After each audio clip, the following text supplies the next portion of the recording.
여러분 안녕하십니까? 돈이 되는 이슈, 돈 버는 정보와 함께하는 경제 인사이트 정철진입니다. 이란 발전소 폭격을 위협하다 이 협상에 또다시 돌입했다. 돌연 유예하고 있는 트럼프 미국 대통령이 또다시 무려 열흘간의 이란의 발전소 등 에너지 시설에 대한 공격을 하지 않겠다라며 유예를 통보했습니다. 그러면서 미뤄왔던 미중 정상회담을 다시 5월 14일에서 15일로 잡아 발표를 하고 있거든요. 자, 이렇게 본다면 이 중동 상황 그 전에 끝내려는 것이 아닌가 이런 예측도 가능합니다. 오늘 첫 번째 이슈, 한 달째 계속되고 있는 중동 상황 현황 그리고 우리의 정부에 대응 자세하게 짚어보겠습니다. 지난 24일입니다. 이재명 대통령이 SNS를 통해서 나라를 망치는 악질 부동산 범죄를 뿌리 뽑겠다라면서 부동산 투기와 시장 교란 행위에 대한 정면 대응 방침을 전했습니다. 자, 현 정부는 사업자 대출을 부동산 투기에 악용하는 사례를 특히 집중적으로 점검키로 했는데요. 오늘 두 번째 이슈, 정부의 부동산 범죄 전면 대응에 대한 내용, 그리고 집값 전망, 공시가격 이야기까지 자세하게 나눠보겠습니다. 자, 경제인사이트는 유튜브 경제인사이트 채널을 통해서 실시간 시청이 가능합니다. 많은 시청 부탁드립니다. 현재 금융시장의 흐름 살펴보겠습니다. 주식시장으로 가보죠. 자, 현재 국내 주식시장 장 초반에 나왔던 낙폭을 정말 많이 줄이고 있습니다. 장 초반만 해도 이 상황이 악해지고 있는 중동 사태 때문에 급락 출발을 했는데요. 지금은 거의 낙폭을 많이 코스닥 같은 경우에 회복하고 있습니다. 거래소 시장 현재 시각 1.8% 하락한 5,360선에서 움직이고 있습니다. 코스닥 시장은 낙폭을 정말 많이 줄였네요. 현재 시각 0.6% 하락한 1,129, 이제 1,130선까지도 올라오고 있는 모습입니다. 다만 수급을 놓고 보면 현재 국내 증시의 이 낙폭 축소에 조금은 우려도 있습니다. 왜냐하면 외국인 투자자들은 계속 팔고 이 모든 물량을 우리 개인 투자자가 받아내면서 시장을 지키고 있기 때문입니다. 외국인 투자자들 오늘도 이 시각 현재 2조 7천억을 팔고 있고요. 코스닥에서도 1,200억 넘게 순매도로 대응하고 있습니다. 이 물량을 개인이 받고 있는데 외국인 투자자들 올해 1월부터 54조 원 가까운 한국 주식을 팔고 있어서 이 부분은 계속 체크를 해야 될 것 같습니다. 환율 보도록 하겠습니다. 이 1,500원을 넘어선 환율, 이제는 1,500원이 뉴 노멀로 형성되는 듯한 모습입니다. 오늘도 1,500원 밑으로 떨어지지 못하면서 현재 시각 1,506원대에서 움직이고 있습니다. 암호화폐 시장으로도 가보고 있겠습니다. 암호화폐 시장, 이 달러 기준으로는 이 7만 달러가 깨지면서 6만 9천 달러대까지 밀렸는데, 다만 원화 기준으로는 환율이 올라가면서 1비트코인 가격 1억 300만 원대에서 등락을 거듭하고 있습니다. 지금까지 현재 금융시장의 상황 짚어봤습니다. 네, 첫 번째 이슈 시작하죠. 영상 보시고 난 뒤 이야기 계속 이어갑니다.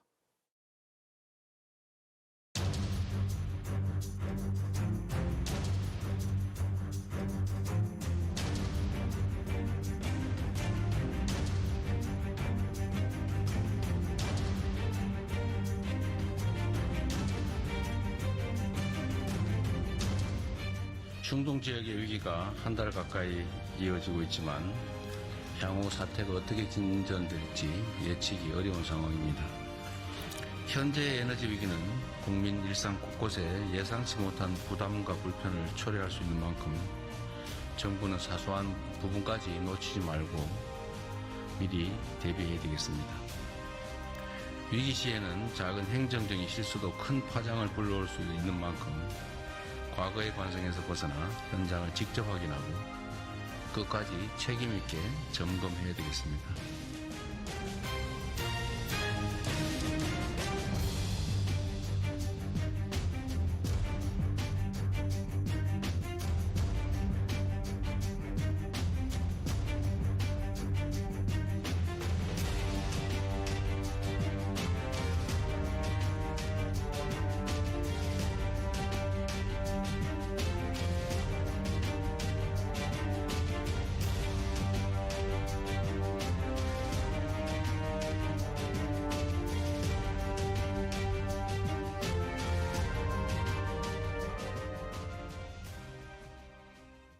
트럼프 미국 대통령이 이란에 대한 공격을 멈추고 협상을 하겠다며 제시한 시각이 이제 만 하루 정도 남은 바로 이 시점에 트럼프 대통령 협상 시한 열흘 더 연장하겠다고 밝혔습니다.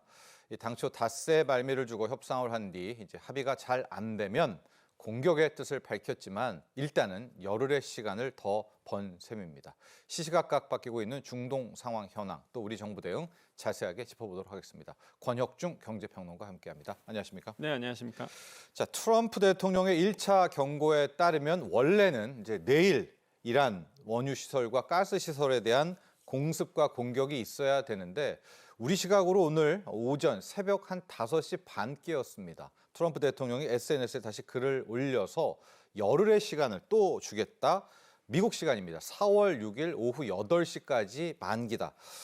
자, 평론가님, 이걸 좀 좋게 보면 네. 어느 정도 협상의 실마리가 있기 때문에 열흘 정도를 더 시간을 번 거라고 볼 수도 있거든요. 네. 일단 이 내용과 함께 가장 최근 업데이트된 중동 상황 현황 전해주시죠. 네, 그렇습니다. 지금 미국에서는 이제는 15개의 조항에 대해서 이제 이란 쪽으로 이제 요구를 하고 있습니다. 그러면서 이제는 이 요구를 받아들여라라고 얘기를 하고 있는데 당연히 이란 입장에서는 그 요구를 이제 받아들일 수 없다라고 얘기를 하고 있고 반대로 이제는 5개의 조항에 대해서 역제안을 한 상태인데요. 사실 이 15개 조항이나 아니면 5개 조항이나 서로에 대해서 이거를 받아들일 수 없는 조항들, 이 내용들이 있다 보니까 지금 시간이 상당히 오래 걸릴 수 있다라는 얘기가 나오고 있습니다.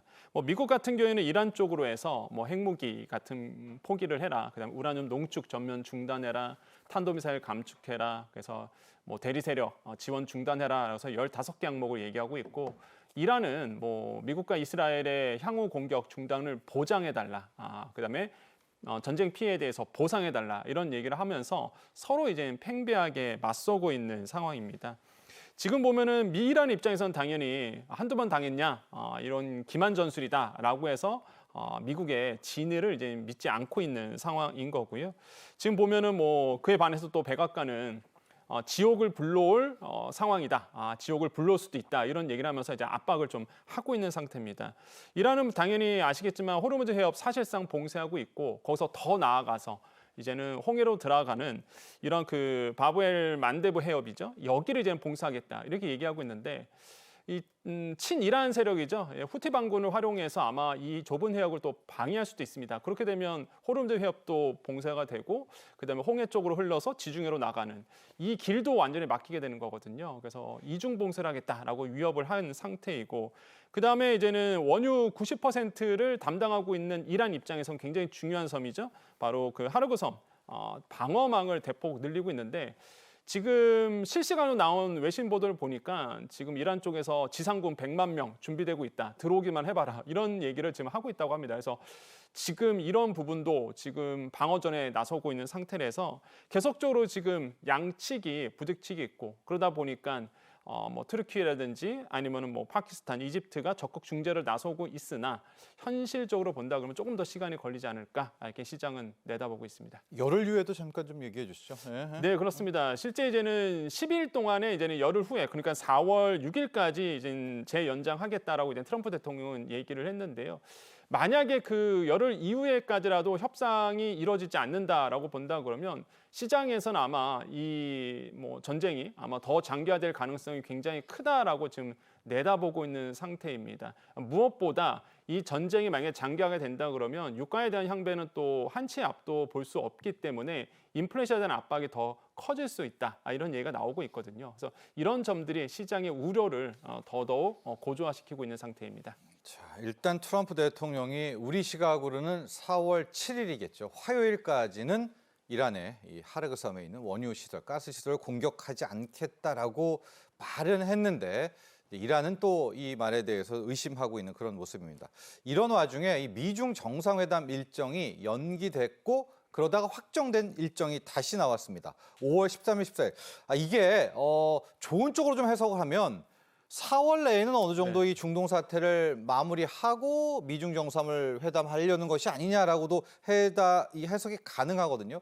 이 미중 정상회담과 중동 상황들 한번 엮어서 설명해 주시죠. 그렇습니다. 지금 시장에서는 긍정적으로 보고 있는 게 말씀 주신 것처럼 만약 미중 정상회담이 열린다. 라고 본다 그러면 당연히 미국 입장에서는 이 전쟁 사태를 종식한 다음에 만날 거라 보고 있거든요. 그러면 그 기간을 한 5월 14일에서 15일 정도 재조정하고 있다라고 이제 밝혔기 때문에 그럼 그 전에 전쟁이 종식되는 거 아니냐, 종료되는 거 아니냐라는 이제 시장의 긍정적인 이제는 목소리가 나오기는 했습니다. 그러니까 이러한 상황을 정리하고 간다. 맞습니다. 그런데 이제는 문제가 만약에 이 사태가 조기에 종식이 안 된다 그러면 뭐 이 미중 간의 또 정상회담도 언제든지 또 연기될 수 있는 거 아니냐 이렇게 이제는 목소리도 또 나오고 있거든요. 그래서 시장에서는 이 이란 중동 사태의 향방에 따라서 미중 정상회담에 대한 일정도 다시 한번 이제는 확정이 될 것으로 이제 보고 있고요.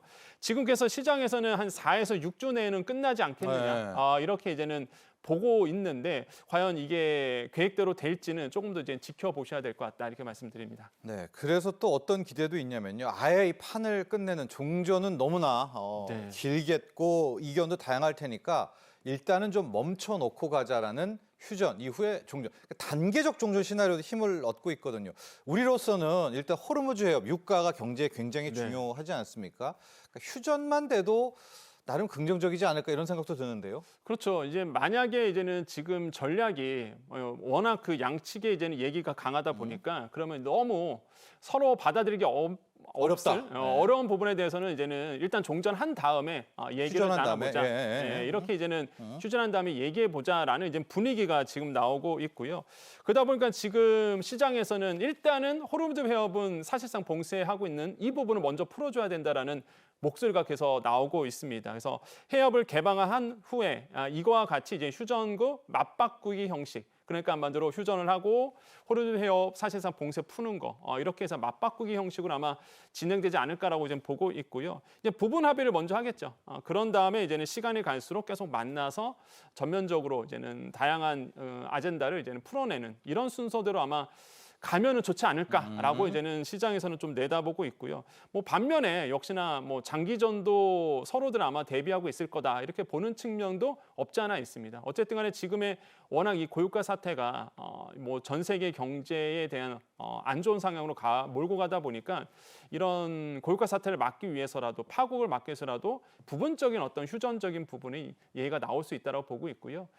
지금 합의 조건을 본다 그러면 뭐 미사일 쪽과 그다음에 경제 쪽으로 본다 그러면 사실 이게 또 이란에서 받아들이기 어려운 얘기이기도 합니다. 뭐 미사일 프로그램 가동 중단이라든지 사거리 제한이라든지 그다음에 핵이라든지 군사 부분도 마찬가지고 그 위에 본다 그래도 이제 미국 입장에서는 친이란 무장단체 지원을 중단하라 얘기하고 있고 특히 이란 같은 경우에는 미국이 받아들일 수 없는 이 반이란 활동가에 대한 이 언론에 대해서 기소하고 이제는 이란 쪽으로 송환해라 이 얘기를 하고 있거든요. 그래서 배상금 지급도 있네요. 네, 그래서 참 이게 양측 다 받아들이기 어려운 얘기를 하다 보니까 팽배하게 맞서고 상태고 그럼 예민한 문제는 피하고 일단 덜 예민한 것부터 합의한 다음에 휴전으로 가는 거 어떻겠느냐라는 아이디어 차원에서 계속 얘기가 나오고 있습니다. 자, 이 와중에요. 이 자산 시장, 특히 선물 시장에서는 트럼프 행정부의 내부자 거래 의혹도 함께 불거지고 있습니다. 트럼프 대통령이 막 강경하게 메시지를 정했으니까 상당 부분 이제 원유 가격은 올라갈 것으로 예상하는 그 순간 굉장히 거액의 돈이 하락, 그러니까 떨어진다 쪽으로 베팅이 맞습니다. 들어갔는데 그로부터 15분 만에 트럼프 대통령이 이란과 대화가 잘 진행 중이다. 그러니까 이런 것들에 대한 의혹들이 많아요. 지금 이게 한 건이 아니라. 네, 맞습니다. 그래서 미국 언론들도 이 부분에서 이제 주목을 하고 있습니다. 그러니까 두 가지인데요. 이제 유가와 지수 선물이겠죠. 일단 유가 보겠습니다. 이게 한 5억 8천만 달러가 이제 선물 매도가 나왔는데 이게 이제 트럼프 대통령 메시지가 나오기 전이었습니다. 떨어진다에 건 거죠. 그렇죠. 이제 숏 포지션에 걸었겠죠, 당연히. 그래서 일단은 떨어진다에 베팅을 한 거고 실제 이제 트럼프 대통령의 목소리가 나온 다음에 떨어졌죠. 그러면 이제는 이득을 볼 수밖에 없는 세력이 분명히 이제는 나오는 거고요. 또한 지수 선물에서도 사실 비슷한 상황이 좀 나왔습니다. 예. 누군가가 이제 지수 선물에 대해서 미리 사두면 반대로 보면 이제 지수는 오르게 되는 거거든요. 왜냐하면 악재가 털어냈네. 그럼 이제 S&P 500 지수도 오르게 되는 거고 오른다에 또 베팅을 할 수밖에 없기 때문에 이렇게 이제는 베팅한 사람은 분명히 또 이득을 볼 수밖에 없는 상황이겠죠. 그래서 지금 유가라든지 지수 선물에 대한 이런 어떤 미리 선제적으로 대응했던 사람이 있었다라고 시장에서는 의심을 하고 있는 거고 그 물량이 상당히 컸기 때문에 합리적인 추론이지 않을까, 합리적인 의심이지 않을까 시장에서는 보고 있습니다. 특히 이제 폴 크루그먼 교수가 내부 정보를 활용한 세력이 분명히 있을 거다. 이거는 정말로 이거는 반역 수준이다라고 표현할 정도로 강경한 어조로 이제 이야기를 했는데요. 그 정도로 지금 시장에서는 누군가가 이제 내부 정보를 활용해서 베팅을 한 것으로 지금 좀 의심을 하고 있는 상태고 과거 사례를 보더라도 비슷한 사례가 좀 있었거든요. 이란에 대한 규제, 뭐 미사일에 대한 뭐 이스라엘과 이란의 분쟁이 있었을 때도 그랬고 이번에 또 있었던 베네수엘라 때도 비슷한 사례가 있었기 때문에 합리적인 의심이다라고 이제는 생각을 하고 있습니다. 자, 이제 우리 국내 산업계, 이 국내 경제로 넘어와 보도록 하겠습니다.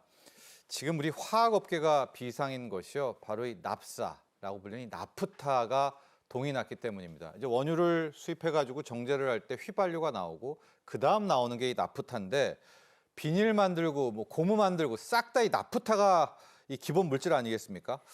지금 나프타 때문에 아예 뭐 포장지도 종이로 바꿔야 된다 이런 이야기가 나올 정도거든요. 현재 상황 좀 볼까요? 네, 지금 시장에서는 오히려 이제는 종이 박스에 관련주가 뜨는 것처럼 네, 종이 제지주가 오더라고요. 네. 그 정도로 사실 지금 플라스틱에 대한 원료인 이런 그 나프타에 대한 우려스러움이 좀 커지고 있습니다. 말씀 주신 것처럼 이제 원유에서 나프타가 나오고요. 이 나프타를 또 정제해서 나온 게 에틸렌이고 에틸렌에서 또 뽑아서 나오는 게 플라스틱이라든지 합성수지라든지 고무류인데 이게 지금 원유 자체가 이제 수입이 끊기다 보니까 이 나프타에 대한 문제가 생길 수밖에 없고 이 나프타가 사실상 이제는 산업계의 쌀이라고 얘기하거든요. 네. 석유화학계의 쌀이라고 얘기하는데 이 나프타가 공급이 안 되다 보니까 에틸렌을 또 못 만들어냅니다. 그래서 연쇄적으로 이제는 파급 효과가 나오는 거죠. 결국에는 이제는 플라스틱 재질이라든지 아니면은 이런 비닐, 특히 이제는 종량제 봉투라고 보통 많이들 얘기하시는데 이런 비닐류 같은 게 공급이 끝날 가능성이 굉장히 큰 거죠. 그래서 네. 시장에서는 이 부분을 이제 우려하고 있는 부분이겠고요. 근데 이게 우려한 만큼 물량이 없느냐? 물론 나프타에 대한 이 납사에 대한 우려는 분명히 있습니다. 분명히 가격도 지금 많이 뛴 상태인데 많이 올랐어요. 예, 그렇다고 해서 비닐류 제품이 뭐 당장 지금 사재기할 정도겠느냐라고 봤을 때는 아직 그 정도는 아니다. 그래서 물론 우려스러운 부분이 있지만 너무 우려할 필요는 또 없다라고 좀 말씀을 드리고 싶습니다. 나프타 얘기하면 종량제 봉투 이야기를 안 할 수가 없습니다. 이 정부는 계속해서 종량제 봉투 수급 괜찮다 해도 일각에서는 막 이렇게 사재기하는 수요가 꽤 있거든요. 지금 종량제 봉투 상황 어떻습니까? 정확하게 좀 이야기해 주시죠. 네, 그래서 저희 와이프도 종량제 봉투 사야 되냐 저한테 물어보더라고요. 제가 그래서 굳이 사질 필요 없다. 네, 필요한 것만 사자. 네, 네. 왜냐하면은 팩트를 말씀드리겠습니다. 전국 종량제 봉투 재고 평균이 3개월 이상 지금 있고요. 또 한 가지 그 지자체 절반 이상이 6개월 이상 물량을 가지고 있습니다. 무엇보다 종량제 봉투를 만드는 그 과정을 알면 이해가 될 텐데 예. 딱 비닐 만든 다음에 지자체 도장 찍지는 않습니다. 그러니까 그 뜻은 뭐냐면 만약에 이쪽에서 부족하다 그러면 옆에 와서 빌려와서 이렇게 찍어내서 주소 찍어서 보낼 수 있거든요. 그러다 보니까 너무 이렇게 우려할 필요 없다. 한 네. 곳에 부족하면 다른 곳에서 미리 좀 갖고 올 수도 있습니다. 그래서 너무 이 종량제 봉투에 대한 우려 때문에 사재기할 필요는 없다라고 말씀을 드려요. 이게 왜 사재기를 해야 되냐라는 SNS상에서 막 주부님들끼리 이제 퍼졌냐 그러면 한 곳에서 일단 너무 많이 사가니까 1인당 한 개씩 아니면 몇 개씩 제한을 뒀었습니다. 그러다 보니까 이게 좀 와전이 된 거죠. 야, 종량제 봉투 이제 못 사나 보다. 이러면서 이제 또 많은 분들이 또 그 소문에 의해서 더 사재기를 하고 그래서 조금 이제 심리적으로 이런 종량제 봉투에 대해서 좀 악영향을 준 부분이 있는데 물량 팩트는 충분하고요. 그다음에 재활용 원료를 써서 만들 수도 있습니다. 그렇기 때문에 종량제 봉투가 뭐 없어서 문제가 생긴다라고 보기에는 좀 어렵다. 그래서 너무 걱정할 필요는 없다라고 말씀을 드리겠고, 그러면 왜 이렇게 문제가 생겼느냐라고 본다 그러면 지금 보면 사재기에 대한 심리 수요가 좀 있었기 때문이다라고 네. 보시면 되겠고요. 청와대도요. 뭐 지금 얘기하고 있습니다. 종량제 봉투 부족한 거는 왜냐면 재활용 원료를 쓰면 되니까 큰 문제 아니다라고 이야기를 하고 있습니다. 자, 다만 이 산업 차원에서 보면 나프타의 수급 균열, 이 수급 비상이 연쇄 영향을 끼치거든요. 화학 업계에서 시작해서 왜냐하면 이제 나프타를 쓰는 이제 업계들이 많으니까. 맞습니다. 자, 그래서 정부가 우리가 만들어낸 이 나프타의 수출 제한 조치를 걸었다라고 합니다. 내용 좀 전해주시죠. 네, 그렇습니다. 이제 나프타 같은 경우에는요, 우리나라 입장에서 본다 그러면 뭐 한 절반가량은 중동에서 갖고 오고요. 또 절반가량은 또 우리가 원유 정제하면서 또 만듭니다. 네. 그래서 우리도 수출하는 나라기도 합니다. 그러면 이 나프타에 대해서 수출 통제를 정부가 건 거죠. 27일 0시부터. 근데 사실 기업 입장에서 보면은 차라리 잘 된 거라고 좀 생각을 해봅니다. 왜 그러냐면 핑계거리가 좀 만들어졌거든요. 사실 수출 제한이라는 정부가 이제 조치를 내렸기 때문에 이런 부분에 대해서는 오히려 뭐 석유화학 업계에서는 내부로 돌릴 수 있기 때문에 물량을 그래서 오히려 저는 뭐 긍정적으로 보고 있는데 어쨌든 간에 5개월간 시행을 합니다. 그래서 나프타에 대한 것은 산업의 쌀이라고 부를 정도로 플라스틱 원료로서 굉장히 중요한 역할을 하고 있고요. 또한 나프타에 대한 매점 매석을 금지하고요. 그다음에 수출 제한을 하다 보니까 국내에서 쓸 수 있는 물량을 일단 확보해 두자라는 거죠. 물론 지금 이 나프타의 수급이 원활치 않기 때문에 긴급 조치를 내린 상태라고 보시면 되겠고요. 그 정도로 사실 나프타 가격도 뛰고 있고 나프타의 원료 수급이 좀 안 되고 있는 부분은 분명히 맞는 것 같습니다. 그래서 네. 국내 수급 안정을 위해서 만들었다라고 생각해 보겠고 또 한 가지 석유 최고 가격제에 대해서 2차 고시를 예고한 상태입니다. 그래서 지금부터 이제 들어간 오늘부터죠? 상태죠. 네. 네. 그래서 최고 가격제에 대해서 각각 200원씩 정도 오르고요. 2,000원은 넘지 않았습니다. 그래서 이런 거 보더라도 지금 좀 체크를 하셔야 되겠고 원자재 부족에 대한 산업별 피해가 나오고 있는데 대부분 보시면 아시겠지만 이제 나프타와 관련돼 있는 겁니다. 특히 반도체 쪽에서 이제 헬륨가스에 대한 문제도 좀 나오고 있는데요. 이제 시간이 갈수록 이런 문제가 좀 두각이 될 가능성이 있기 때문에 정부의 이제 발빠른 대응도 이제 빨라지고 있습니다. 자, 현재 정부는요, 김민석 국무총리를 본부장으로 하는 비상경제본부를 가동하면서 비상경제 체제를 확실히 하고 있습니다. 지금 어떤 활동들을 하고 있고 좀 어떻게 지금 이 비상경제 이 상황실 진행되는지 내용 좀 전해주시죠. 네, 그렇습니다. 이제 정부의 발걸음도 빨라졌죠. 그래서 이제 대통령이 주재하고 있는 이제 비상경제 점검 회의가 최고 컨트롤 타워입니다. 그러니까 여기서 좀 이제 갈리는 거죠. 여기에서 이제 총리가 이끄는 비상경제 본부가 있고요. 또한 청와대에서 비상경제 상황실을 이제 운영하고 있고요. 이런 식으로 해서 이제는 움직이고 있는 상태고, 그러면 이제는 초점은 5가지입니다. 거시경제와 물가 부분, 그 다음에 에너지 수급, 금융시장 안정, 민생복지, 해외 상황 이 5가지에 대해서 지금 이제 정부는 각국 장관이 맡아서 이제 점검을 하고 있는 상태고 비상경제본부가 이제 가동이 됐습니다. 물가 잡기에 나선 상태고 특히 이제는 이제 금융 안정을 위해서 100조 플러스 알파 이게 좀 시장에 크게 도움이 되고 있습니다. 그래서 시장 안정 조치를 이제 밝힌 상태입니다.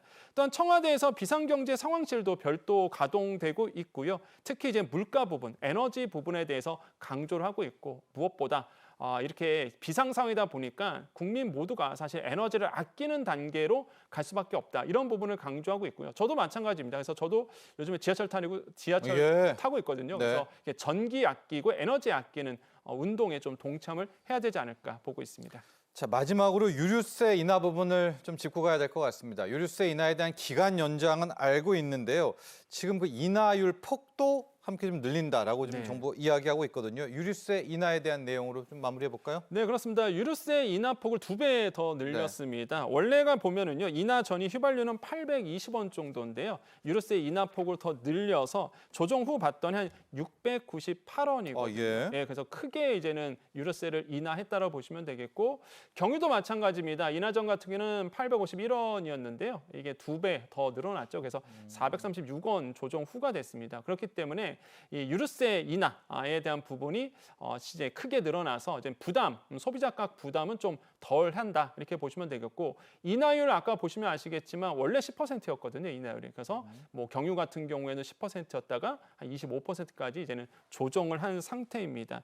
또 한 가지 이제 나프타에 대한 부분도 이제 나오고 있는데 수출 네. 통제한 부분 말씀드렸고요. 그다음에 이제 경유차에서는 화물 운송하시는 분들 요소수 또 대란 일어나는 거 아니야? 우려하시는데 이 요소수 매점 매석 금지도 하고 있습니다. 그래서 유통 단속을 하고 있으니까 너무 걱정할 우려할 부분은 아니라고 보시면 되겠고 공급망 기금도 개설했고 무엇보다 채권 시장 안정화 펀드 그러니까 뭐 채권 시장을 안정화시키기 위해서 금리가 튀니까요. 네. 채권 금리 오르면 사실 회사채 금리도 오르다 보니까 회사 입장에서 보면은 더 많은 금리를 또 줘야 되거든요. 그래서 이런 채권 시장 안정화를 위해서도 정부가 노력하고 있으니까요. 너무 불안해할 필요는 없다. 그래서 시간이 갈수록 일단은 시스템, 우리 좋은 시스템들이 마련돼 있습니다. 그래서 이런 점들을 통해서 하루빨리 이제 유가 안정이라든지 경제 안정에 힘쓰도록 더욱더 노력해야 되겠습니다. 자, 지금까지 도움 말씀에 권혁중 경제평론가와 함께했습니다. 오늘 감사합니다. 네, 감사합니다. 자, 이어서 두 번째 이슈로 넘어갑니다. 영상 보시고 난 뒤 이야기 계속 이어가죠.